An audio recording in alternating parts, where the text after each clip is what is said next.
3 di antara kelima jari di tangan kanan gue, jari tengah, manis, sama kelingking, terpaksa harus diamputasi. Dari kejauhan, gue denger suara burung yang suaranya tuh kayak wik, wik. Awas, di belakang. Ini pengalaman horor gue yang secara sukarela gue bagiin ke channel Awas di belakang. Kenapa gue bilang begitu? Karena pengalaman gue ini sangat pilu buat gue dan dari pengalaman ini juga gue harus nerima kenyataan kalau gue harus cacat seumur hidup. 3 di antara kelima jari di tangan kanan gue, jari tengah, manis, sama kelingking, terpaksa harus diamputasi. Dan dari pengalaman ini juga, kalau gue pas lagi ketemu atau dijahilin sama mereka, bawaan gue tuh pasti emosi. Pengalaman serem sekaligus pahit itu gue alami di jalan masuk komplek. Komplek gue ini lokasinya ada di daerah perbukitan. Akses masuk dari jalan gede ke komplek gue bisa dibilang masih sepi. Emang sih, bukan yang sepi-sepi amat. Tapi rumah di sekitaran sana emang jarang banget. Dan kalau udah lebih dari jam 8 malam, suasananya udah kayak jam 2 malam kalau di tengah kota. Kalau di kota sih bisa jadi masih agak rame. Kalau di gue itu sepi banget. Sepinya tuh udah kayak kota mati. Langsung aja, malam itu malam minggu gue inget banget. Waktu itu gue abis pulang malam mingguan bareng pacar.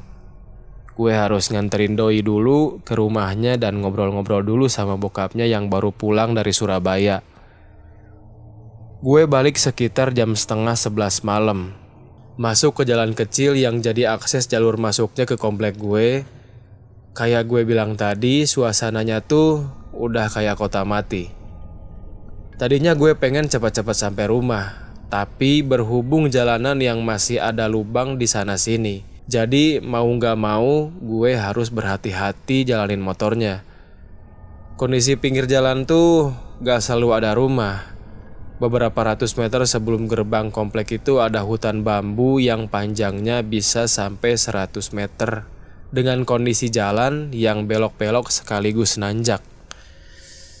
Sebelum masuk ke area hutan bambu, dari kejauhan gue denger suara burung yang suaranya tuh kayak wik, wik, wik. Gue tahu itu burung, tapi nggak tahu kenapa suaranya itu malah bikin gue merinding. Ya gue cepetin aja jalan motor di kondisi jalanan yang rusak. Makanya gue hati-hati bawanya biar gue nggak terperosok. Di jalan yang lumayan enak dan lurus, jauh di depan, sorot cahaya motor gue tuh nyorot ke salah satu sosok yang lagi berdiri di pinggir jalan dan ngadep ke jalan. Sosok itu perempuan, pakaiannya biasa, kaos pendek warna pink, celana jeans warna biru. Tapi yang bikin gue makin merinding adalah di pinggir jalan itu, dia ngebentangin tangan kanannya sambil kepalanya itu miring-miring nyender ke pundaknya. Dia gerakin tangannya kayak mau ngeberhentiin gue. Dan gue lihat kakinya, dia nggak pakai sendal. Saat itu juga gue tancap gas lebih kenceng karena gue yakin kalau cewek itu tuh bukan manusia. Manusia mana yang jalan-jalan sendirian di hutan bambu tengah malam tanpa sendal juga. Gue tancap gas, pas udah ngelewatin dia, gue agak lega. Gue yakin banget kalau dia itu bukan manusia. Dan gak ada niat juga buat ngecek dia hilang atau enggak setelah gue lewatin. Karena emang posisinya gak ada lampu sama sekali.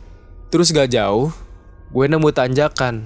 Dan pas nyampe di puncak tanjakan, tiba-tiba gue dibikin kaget sama orang yang lagi berdiri di tengah jalan kayak ngehadang gue.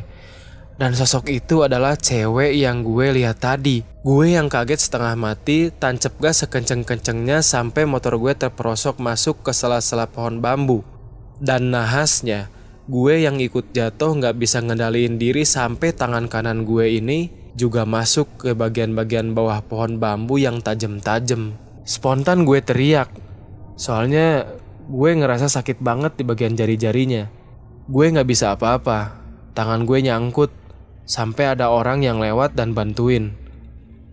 Dan abis lepas, sakitnya tuh makin terasa. Dan samar-samar kelihatan kalau ketiga jari tangan gue, jari tengah, manis, sama kelingking kondisinya udah remuk. Akhirnya gue dibawa ke rumah sakit dan gue harus nerima kenyataan kalau ketiga jari gue itu yang kondisinya udah remuk harus diamputasi. Gak ada cara lain selain cara itu. Iya, akhirnya gue harus nerima kenyataan kalau gue harus cacat seumur hidup. Dari kejadian itu gue frustasi. Gue sampai emosi pengen ngasih pelajaran sama sosok yang malam itu nyegat gue di tengah jalan. Entah gimana caranya, yang penting dia harus dikasih pelajaran. Tapi hal itu masih gak kesampaian sampai hari ini. Pernah juga waktu lewat sana lagi dan kondisinya malam hari, gue denger suara kayak anak ayam. Yang mana gue tahu di sana tuh gak ada anak ayam sama sekali.